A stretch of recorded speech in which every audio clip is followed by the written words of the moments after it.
오늘 술 마시면서 하고 싶은 이야기는 디지털 사회의 현재와 미래에 대한 이야기야. 뭐 그렇다고 거창한 이야기를 하자는 건 아니고 그냥 평소에 가지고 있던 생각들을 두서없이 한번 말해보려고 해. 요즘 4차 산업혁명이니 뭐 디지털 트랜스포메이션이니 하면서 마치 지금 우리가 살고 있는 시대가 기술적으로 굉장히 특수하고 특별한 사회처럼 이야기가 되잖아. 근데 결론부터 말하면 나는 먼 훗날에 지금 시대를 바라보면 디지털 사회의 태동기 정도로 뭉뚱그려서 정의되지 않을까 싶어. 물리세계의 디지털화, 또 나아가서 디지털 세계의 확장이라는 좀 더 넓은 관점에서 보면 인류가 디지털화의 첫 발을 막 내딛고 있다는 것 같다는 거지. 요즘 자주 언급되는 메타버스, NFT, 디지털 트윈, 증강현실, 뭐 이런 신기술들도 어떻게 하면 물리세계를 디지털 기술로 복제하거나 또는 디지털 세계를 확장할 수 있을지에 대한 고민이라는 측면에서는 퍼스널 컴퓨터나 인터넷의 발명과 큰 틀에서는 궤를 함께 한다는 거야. 그러니까 이 관점에서 보면 새롭게 등장하는 대부분의 IT 기술의 핵심은 결국 디지털화라는 하나의 키워드로 압축된다고 볼 수 있어. 인간이라는 존재가 참 특이한 게 자꾸 자신들의 세계를 넓히고 또 새로운 공간을 개척하려고 한다는 점이야. 생각해보면 원시 부족들도 다른 부족의 영토를 정복해서 자신들의 땅을 넓히려고 했고, 또 소위 대항해 시대에 지금의 유럽 국가들은 아예 배를 타고 다른 대륙을 탐험하러 다녔잖아. 물론 그 이면에는 뭐 생존이라든지 경제적인 유인이라든지 다양한 동인들이 작동하긴 하지만 나는 그보다 좀 깊숙한 인간의 내면에 세계 확장에 대한 근원적인 욕망이 숨어 있다고 생각해. 물리적이로든 아니면 정신적으로든 말이야. 디지털화라는 흐름도 이 관점에서 볼 수 있다고 봐. 이젠 시간이 좀 지났지만 커뮤니케이션 학계의 대가 마셜 맥루한 형님이 미디어는 인간의 확장, 또 미디어는 몸의 확장이라고 하셨잖아.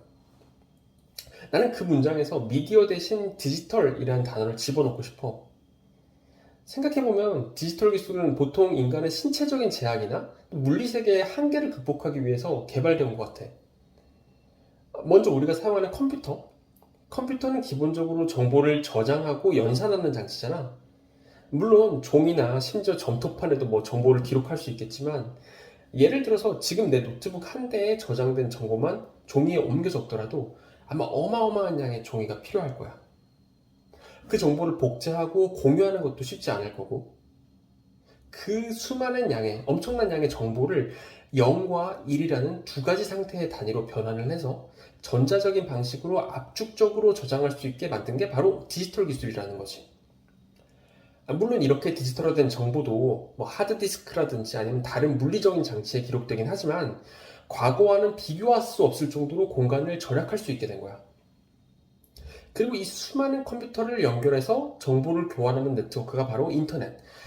지금 우리가 너무나도 당연하게 사용하는 월드 와이드 웹이라는 거야. 인터넷은 정보 교환과 커뮤니케이션 속도를 획기적으로 줄여주면서 인간이 가지고 있던 시간의 제약도 상당 부분 극복하게 만들어줬어.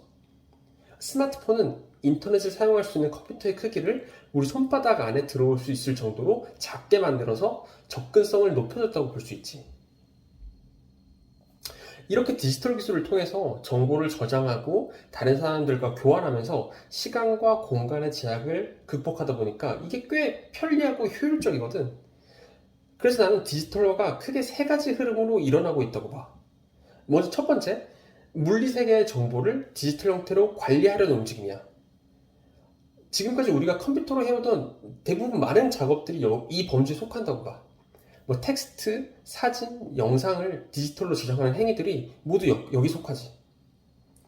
현실 세계의 권리 관계를 좀 더 안전하고 효율적인 방식으로 관리하려는 NFT 기술도 넓게 보면 이 범주에 속한다고 생각해. 최근에는 물리 세계를 아예 디지털 세계로 복제하려는 시도까지 나타나는데 이게 요즘 제조업이나 스마트 시티 관련해서 종종 언급되는 디지털 트윈이라는 개념이야. 두 번째, 또 다른 하나의 흐름은 물리 세계에 디지털 레이어를 더 씌우려는 시도야. 디지털로 된 텍스트나 영상을 스크린으로 보여주는 것부터 시작해서 물리 세계의 공간 자체에 새로운 영상을 입히는 증강현실, 즉 AR 기술 등이 이런 흐름에 속한다고 봐. 마지막으로 세 번째 흐름은 물리세계와 분리된 독립적인 디지털 세계를 구축하고 또 확장하려는 시도라고 볼 수 있어. 게임들, 특히 롤플레잉 게임이 이 범주에 속한다고 볼 수 있지. 요즘 가장 핫한 개념인 메타버스는 이 내가 아까 말한 세 가지 흐름들이 모두 어느 정도 섞여 있는 디지털화의 움직임이라고 생각해.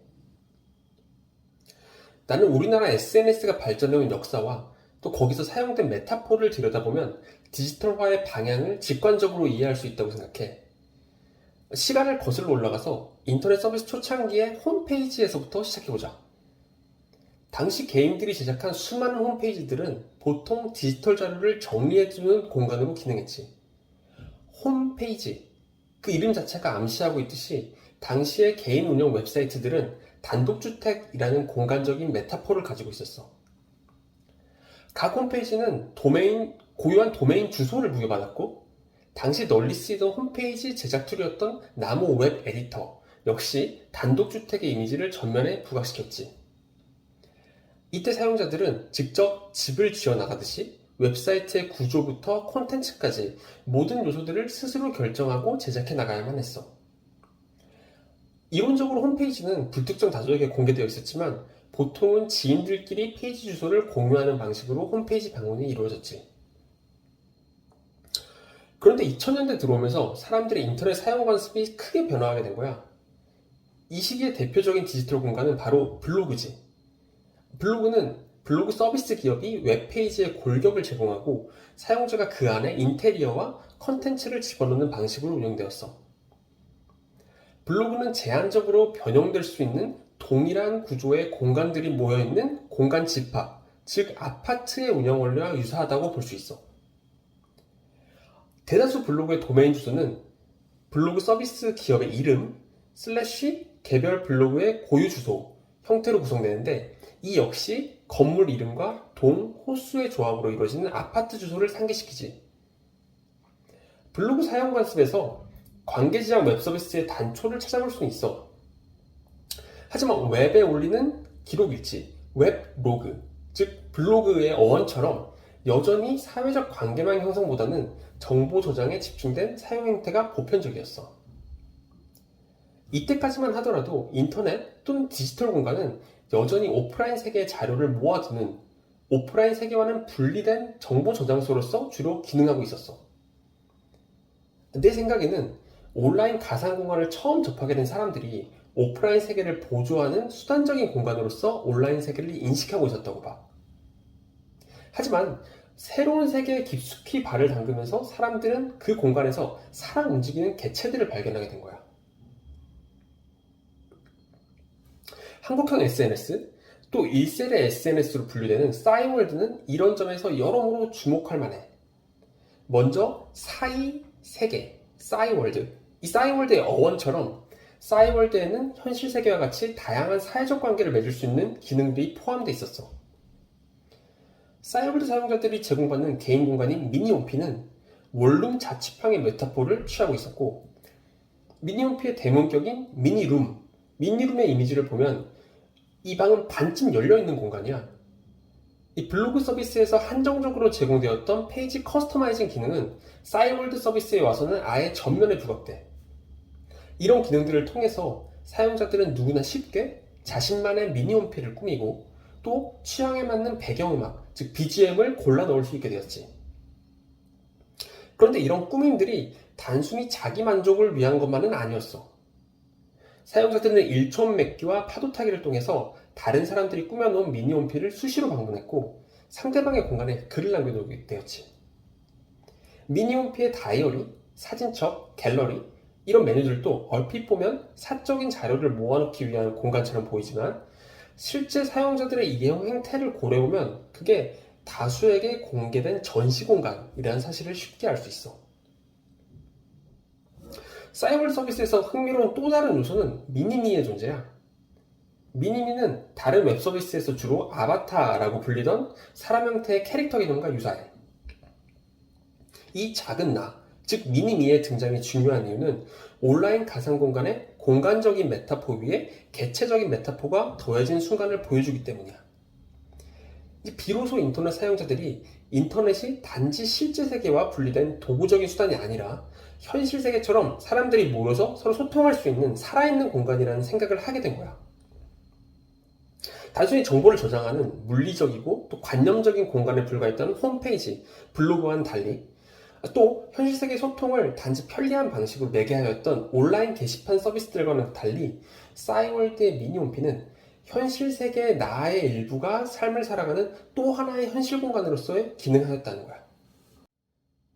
이렇게 SNS는 자신이 실제로 인터넷 세계에 거주하고 있다는 사람들의 생각과 함께 발전해왔어. 하지만 1세대 SNS 시대에는 온라인 공간의 나는 나의 분신일지언정 나 자신은 아니었어. 이때 새로운 형태의 SNS가 등장하지. 페이스북, 트위터와 같은 웹 서비스들은 국가 간 경계를 뛰어넘는 관계 형성과 실시간 소통을 강조하면서 빠른 속도로 성장해 나갔어. 무엇보다 그런 서비스들은 모바일 환경에서도 편리하게 사용 가능한 인터페이스를 제공하였지. 이른바 2세대 SNS의 출현이야. 이 2세대 SNS 시대에 와서는 기존의 웹 서비스들이 가지던 공간적인 메타포는 상당 부분 감춰지게 돼. 대표적인 2세대 SNS인 페이스북은 얼굴 사진첩이라는 뜻의 이름처럼 공간 대신 개체를 서비스 전면에 부각시켰어. 페이스북에서 역시 사적 공간인 담벼락이라는 게 존재하긴 하지만 거기에는 다른 사용자의 게시글까지 뒤섞여 있기 때문에 그곳이 개인적인 공간이라는 생각이 잘 들지 않아. 또 2세대 SNS는 이전 세대 서비스들에 비해서 아주 세세한 부분까지 개인정보를 입력하고 또 공유할 수 있도록 구성되어 있어.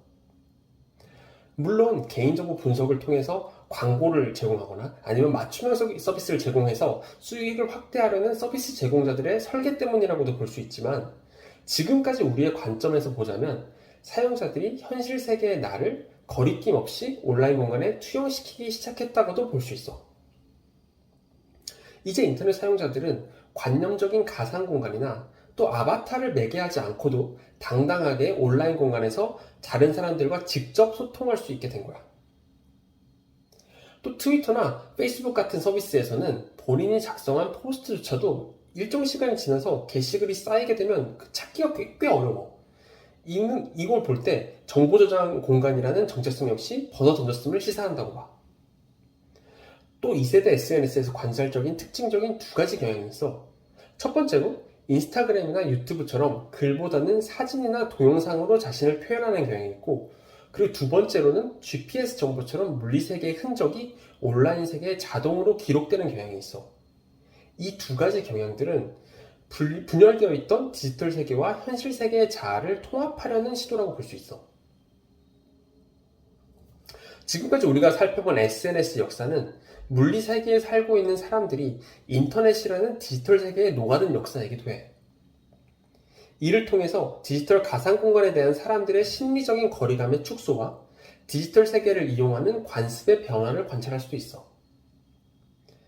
이제 이런 인터넷 세계의 삶에 익숙해진 지금의 사람들은 굳이 온라인의 삶, 디지털 세계의 삶과 오프라인, 즉 현실 세계의 삶을 구분 지으려고 하지 않아. 가까운 미래 디지털 세계는 현실 세계와 분리된 독립적인 공간이 아닌 현실 세계의 확장으로서 현실 세계보다 더 큰 세계관을 가지게 될 것 같아. 아까 말했듯이 인간은 자신의 세계를 끊임없이 넓혀가려는 욕구가 있는데 이 디지털 세계에서는 물리적 제약이 현저하게 낮아진다는 거거든. 좀 더 상상력을 발휘해보자면 언젠가는 현실 세계와 디지털 세계의 위상이 완전히 뒤바뀌어서 오히려 현실 세계가 특수한 시공간으로 남게 될 수도 있어. 마치 매트릭스처럼 말이지. 메타버스가 이런 흐름에 첫 발을 내딛는 개념인 것 같기도 하고. 어찌됐든 우리 모두는 디지털 사회에 초입해서 이런 재밌는 움직임을 관찰할 수 있어. 드라마 지옥에서 정진수 장이 이런 말을 하잖아. 새로운 세상에 오신 여러분 환영합니다. 이 말이 딱 어울리지 않을까 싶어.